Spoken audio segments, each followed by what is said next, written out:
Coming up on today's show.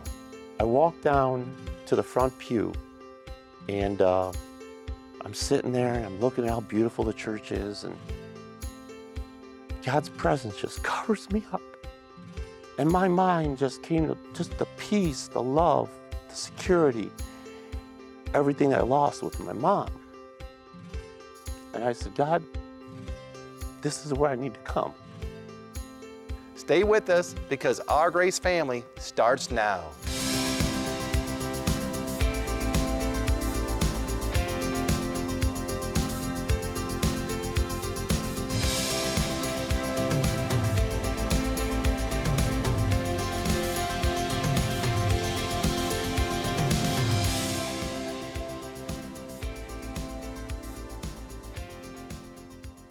Welcome to Our Grace Family. Thank you for joining us. I'm Reverend Steve Millar, a minister here at Grace Cathedral, and this is my lovely wife, Kathy.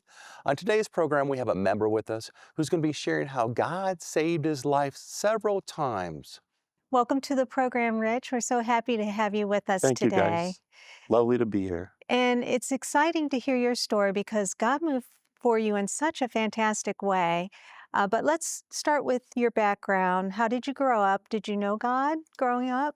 No, I went to church, grew up in a denomination where my parents took us to church every now and then, but God wasn't part of my life or my concepts or thoughts at all. I'd maybe go a couple times a year. So would it be fair you just didn't really have a reality of God? Had no reality of God, had no awareness of God, you know. So you didn't feel the need to pray to him when you were younger? No, I knew nothing about the truth. I knew nothing about being born again, about Jesus saying you must be born again.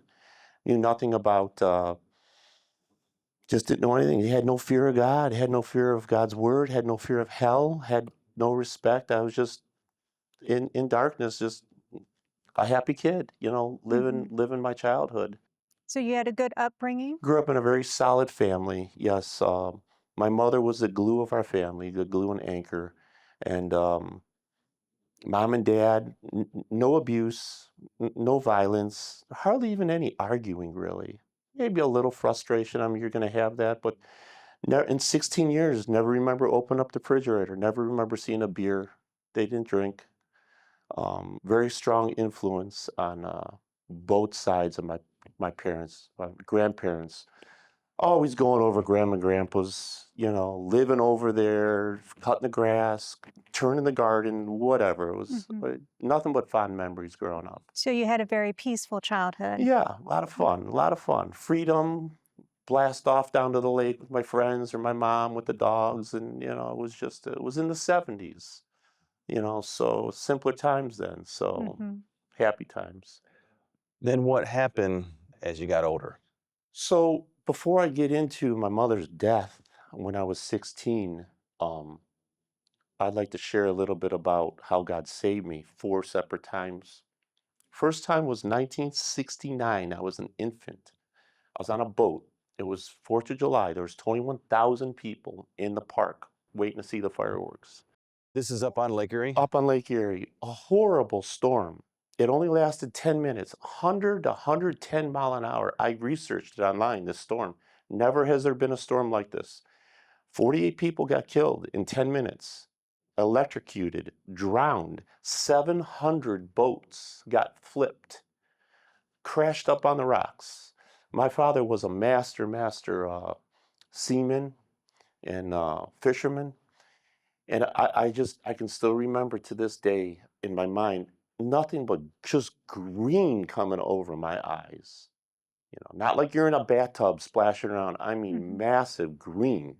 So you were on a boat We with were on your a family? boat, and we were one that, you know, Coast Guard rescue. I don't know what happened, but that was the first time that God saved, you know, all of our lives. There was a lot of people on the boat, our family. So even though you didn't recognize God in your childhood, he was still watching over you. Absolutely. It was a year and a half. I was an infant. You know, my mother had me cradled in her arms, I'm sure. Lake Erie was coming in the boat. What you were For- taking on water? We were taking on massive water, and Wow. we were one of the boats that did not get capsized. That's Here, wonderful just that tell God about it. protected you. Second time moving along, I was about 13, 14. My best friend, Tommy, we're going fishing again. I almost drowned. He slipped in the water. There was a square rock, just as flat as your mattress, about the size of a queen-size mattress. I jumped on the rock. It was cold. It was late November. The water was cold. You go in, hypothermia. Tommy comes behind me, right in he goes. Deep water, currents in there, 15, 20 feet of water. He goes down. He's gone. He's got all his winter gear in, his boots. He sinks like a rock. I'm like, Tommy. He comes up like a bobber. I lay down on the rock flat. I didn't know what else to do, just like you lay on your mattress. I lay down. I got my feet in the water. He grabs on. So you were feet first. Yeah. And instead of me pulling him out, he's pulling me in. I'm sliding. And I'm reaching for things. I'm reaching for them on this big flat rock, just like you're on a mattress. Imagine someone slowly pulling off the edge of your bed. And I'm trying to ground my weight. And very last second, I took my arm straight up above my head. I'm on the ground. And my fingertips, within my fingertips, it caught a crevice or a crack or a seam that was in that stone, and it stopped the slide. So the Lord gave you strength to hold on. Yeah, and I was able to pull him out. Tragically, 6 months later, at 15, Tommy got hit by a train. And ended up dying. Yeah, he was out messing around at night, Friday, Saturday night late, throwing rocks at a passing freight train. All the other friends were off. Tommy, there's another train coming. They saw the light. He got smacked. It was a closed casket, Yeah. And I remember thinking to myself, he was one or two of my best friends. I says, boy, you just didn't stand a chance, I saved your life. You almost took my life in drowning, and 6 months later, you get killed tragically. And like Reverend Millar just said a couple of weeks ago, we're not promised tomorrow. He Yeah. stressed that That's over and true. over. And death So- doesn't know age. It's not doesn't discriminate against age. No, that was a and sad, sad, sad day. I remember his dad. He was the only son. His dad was just numb. Now, during that time, were you thinking about heaven, hell, God? Nothing. I had no concept. I mean, I knew there was a God, but I didn't talk to God. I didn't know how to God. I never even thanked God. Even I was thinking about this. The gunshot, the drowning. I never even thanked God Okay. for Well, you haven't shared with coming us out of about it. the gunshot Yeah. yet. So what was that about? So not too long after Tommy passed, a couple months, 6 months, it was that same year. This is a story of me being in the wrong place at the wrong time. I was in a car, back seat, just driving around at night with my friends. They decide this wasn't part of the plan. I didn't know. They decided to go buy some drugs at the projects up in Cleveland, bad neighborhood. We pull in this dark area. I remember there's no lights on. It's real dark. I remember, man, it's really dark here. It was a four-door. I'm in the back seat. All of our doors blow open violently. Guy grabs my arm, yanks me out like I'm a rag doll, takes me to the back of the truck, or back of the car, throws me up against the trunk. And I remember hitting, bam. He's got a sawed-off shotgun. He's got it up my back. And he's saying he's gonna kill me. I mean, violent. Not nice, hey, I'm gonna kill you. This guy meant business. Give me your money. Give me your money. I'm gonna kill you. And I thought this is it. I'm just waiting to hear the gunshot. It was right after your friend passed away, too. Yeah, within the same year. And they just wanted the money. I didn't even know what friends. Couldn't even say, hey, my friends got the money. I didn't even know who had the money. But they found the money on my other friends, and they just robbed us, and we were able to get out of there. But that was close. That was very close. Right. That could have gone wrong, real wrong. And if you would have been killed, you would have woke up in hell. Yeah. So,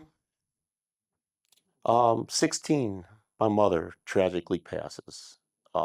She was the glue, she was the anchor, big family.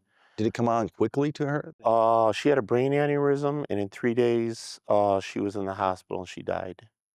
It was very quick. She was my entire life, our whole life, and went from having a very happy life to pretty bad. Situation at home got bad. Dad brought another woman in the house just to take care of us kids. It's not his fault. He didn't know what to do. And it just wasn't good. It just wasn't. We weren't ready for another woman to be living with us. And I was 16, going on 17. I made a phone call to some friends of mine in California. I wanted out. I just had to get out. And they lived on the street. They were my neighbors. And they moved out for a job. I called Dean and Mary. I says, man, I got to, here's the deal. I got to get out. So they took me in. And they were my second family. They took care of my whole life. I knew them. I was racing bikes then. My friend made the Olympic B team. We were very good. We rode 400, 500, 600 miles a week, every week. And we were in the mountains. We were doing a 140-mile training ride that day in the coastal redwood Santa Cruz Mountains. Beautiful, beautiful, beautiful. And I wasn't going fast. Sometimes we go down the hills at 50 mile an hour in a tuck, but we were climbing 15 mile an hour, and I hit something in the road, and it was sudden. I didn't have time to get my hands out in front of me. My face went face first. All my body weight, looks like you dropped someone from 12 o'clock to 6 o'clock. All my weight and my whole right side of my face gone. Ear ripped off, nose gone, teeth shattered, lips looked like, went through a meat grinder. My vision was still there. This is all scarred up here. I bled out. I was way up in the mountains. It took time for another rider that was with us. He was there. I would have been dead because he knew how to get from where he was at down to Santa Cruz, hop in the ambulance and come up. I don't remember anything. I was out. My dad called me after all this surgery and everything. He says he got a phone call that said that, your son was about dead.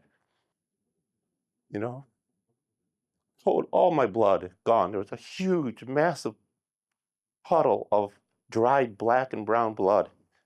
On the way back home from the hospital, we looked at that, and I was, my head's all wrapped up. I looked like a walking marshmallow head. I could barely see out my eyes, and just a little hole for me to be able to straw for a couple months. Mhm. I had no teeth. I had not. My face, was horrible. Looked like Frankenstein. Long story short, I got to move along for lack of time, but I recovered from all that. They nursed me back to health. I flew back to Cleveland, moved in with my grandmother. Now, before we go into that story, we do have to take a quick break here. But we Okay. want to hear what happens after you move back to Cleveland and how God moved for you. So friends, stay with us. We have more to come. We'll be right back.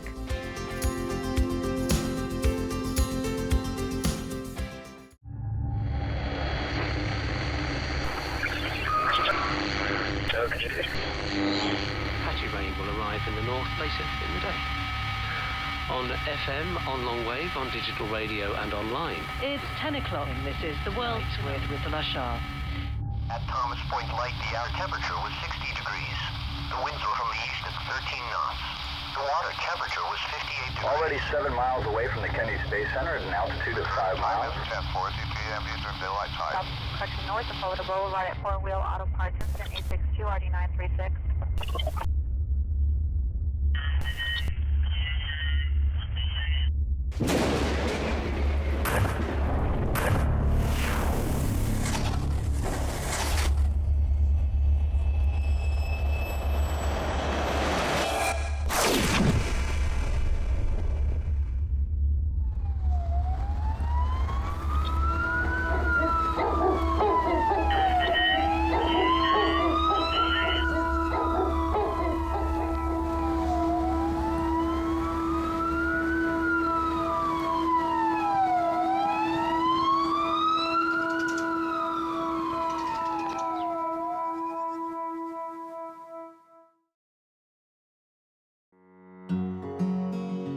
Our Grace family is supported by viewers like you.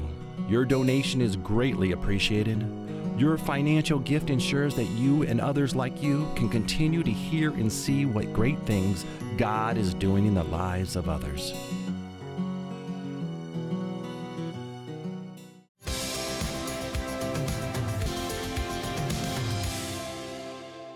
We're back with Rich, and we thank the Lord for how God spared his life so many times, but also God made a way for him to come into this Jesus ministry.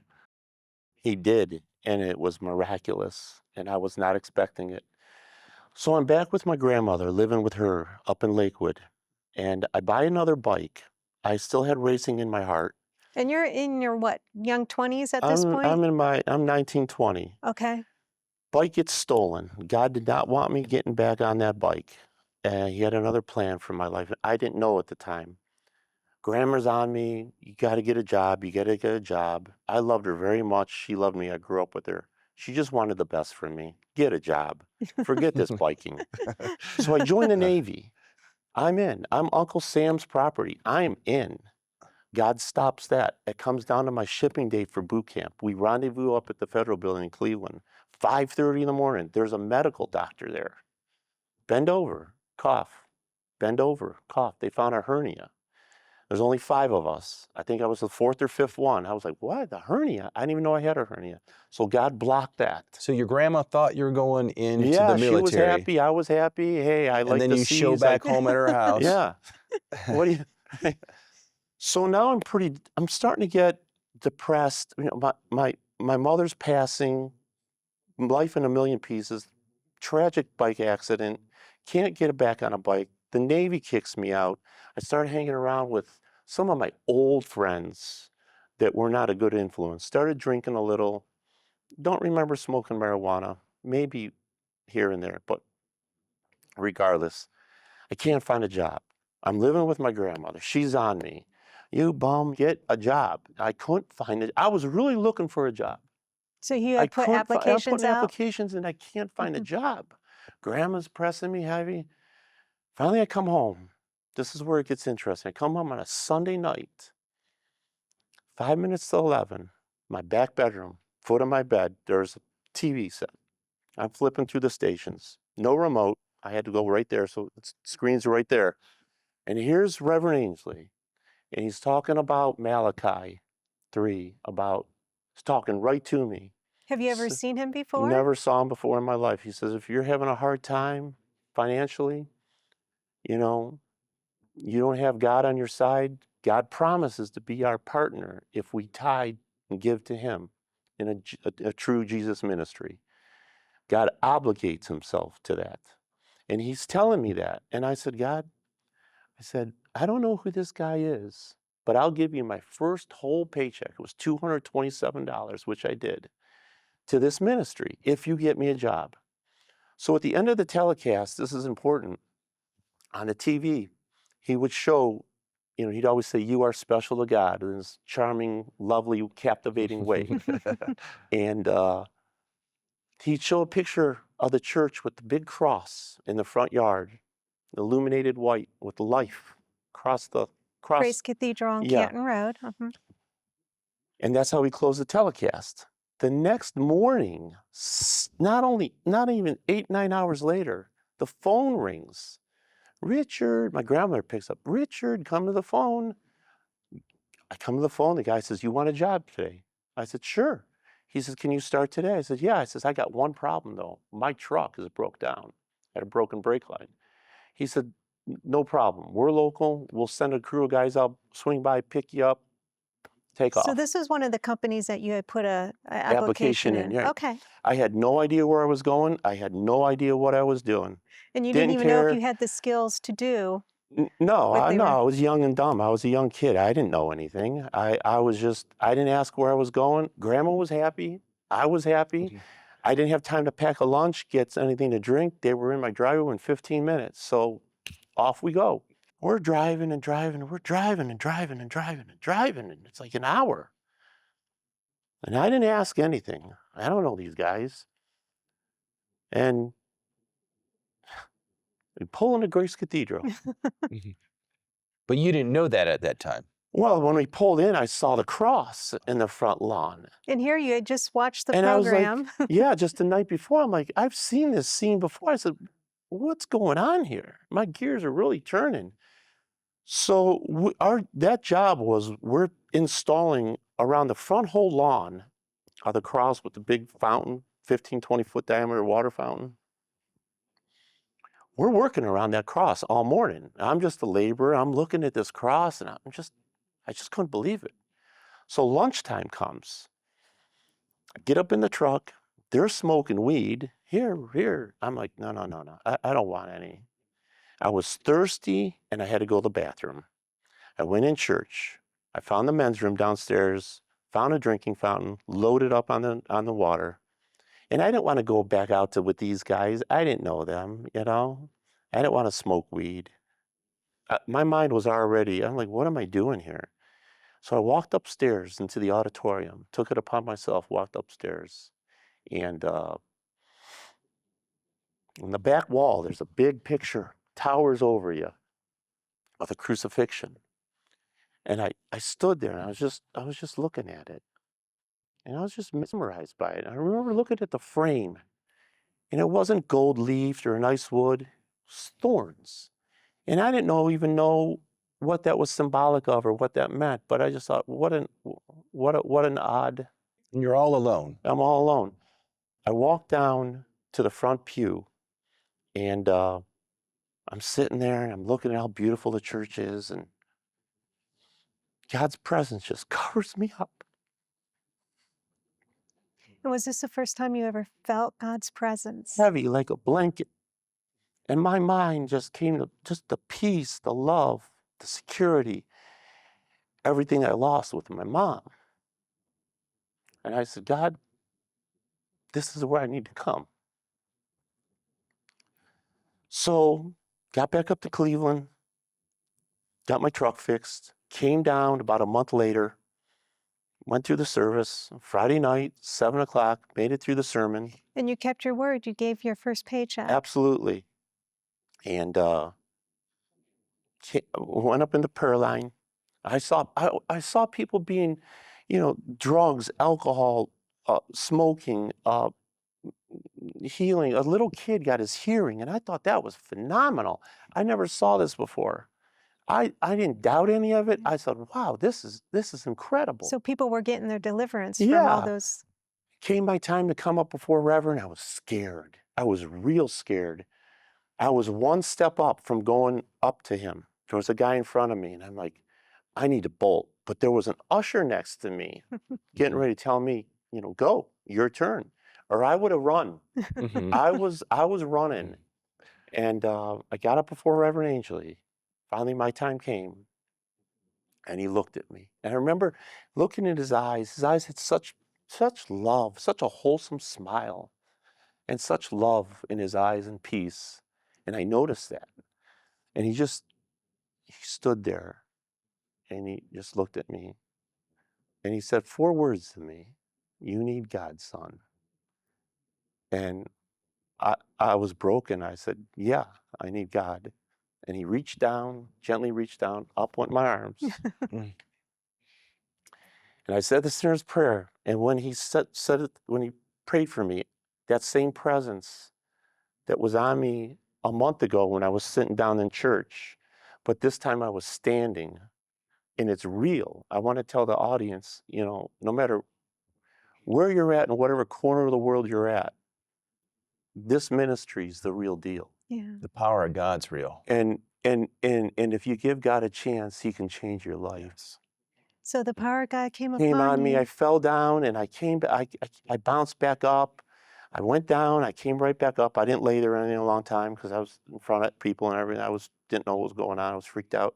But when I stood up, I was brand new. You received Christ, that love. And I felt that. Yeah. I felt brand new. And your life was changed, and God has made you a brand new creature in him. And you've been a part of this ministry for many years now.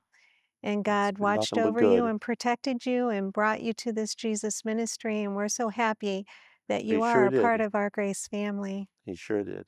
Well, we want to thank you so much for being on the show today and for Thank sharing you. your testimony and how good God has been to you, Rich. Thank you. Very good. Yeah. Thank you for having me. I just love how God was able just to lay his power on you when you're visiting the church, and then when you came to the service, how God was able to deal with you.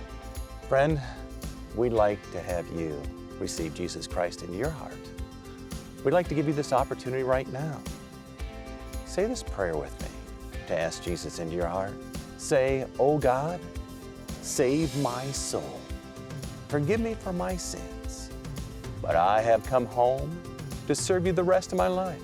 Come into my heart, Jesus. Come on in, Jesus." Amen. Friend, if you meant that prayer, you have Jesus Christ in your heart. Live for him daily and tell others about Jesus, and come and be with us in the services. And we'll see you next time. Bye-bye.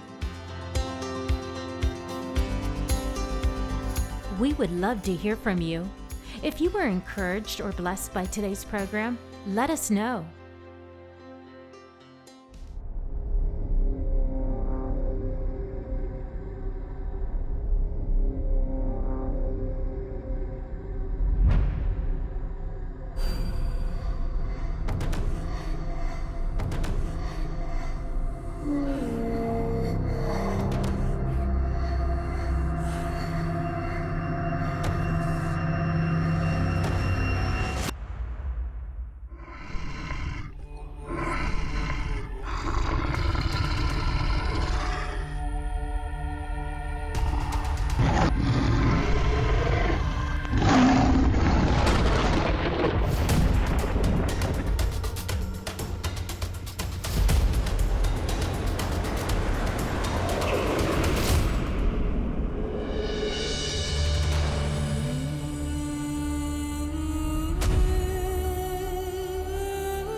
This program has been made possible by the friends and partners of Ernest Angley Ministries.